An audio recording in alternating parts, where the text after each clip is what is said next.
Moi, mä oon Mila, leirijohtajana täällä Näe hyvä Mussa-leireillä. Leiriryhmä koostuu noin 25 lapsesta ja lapset ovat iältään 9-13-vuotiaita tai heidän nuorempia kouluikäisiä sisaruksia. Leireillä on todella tärkeää, että lapsi kokee olonsa turvalliseksi ja jokaisella leirillä panostetaan tosi paljon siihen ryhmäytymiseen.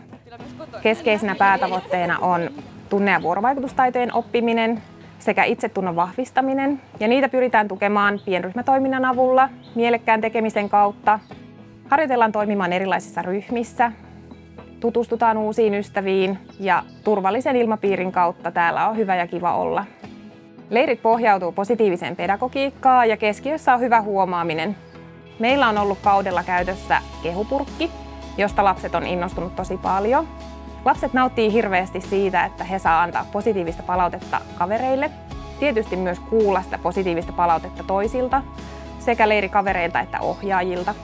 Joka leirillä lapsi saa oman tähtikortin, johon kirjataan 3 vahvuutta sekä tähtihetki.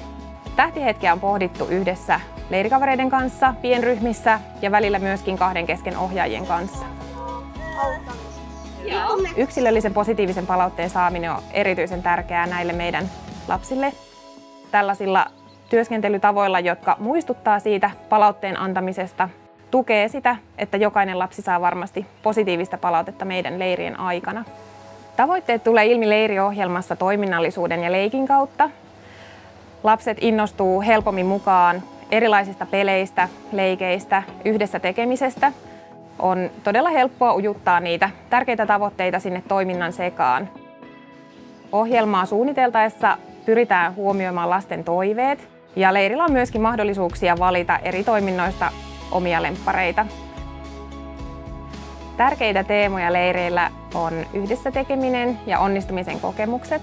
Leiriohjelma tarjoaa jokaiselle lapselle niitä onnistumisen paikkoja ja me ohjaajat pidetään huolta siitä, että se toiminta on jokaisen taitotasolle sopivaa ja ne menetelmät on monipuolisia, että jokaiselle löytyy omaa mielekästä tekemistä leiriviikonlopun ajalta. Leiriarjessa on tärkeää pitää rutiineista kiinni. Ne tuo lapsille turvaa.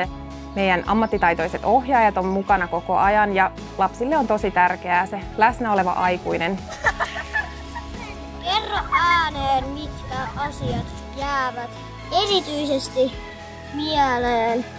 Yhteinen tekeminen. Kaverit.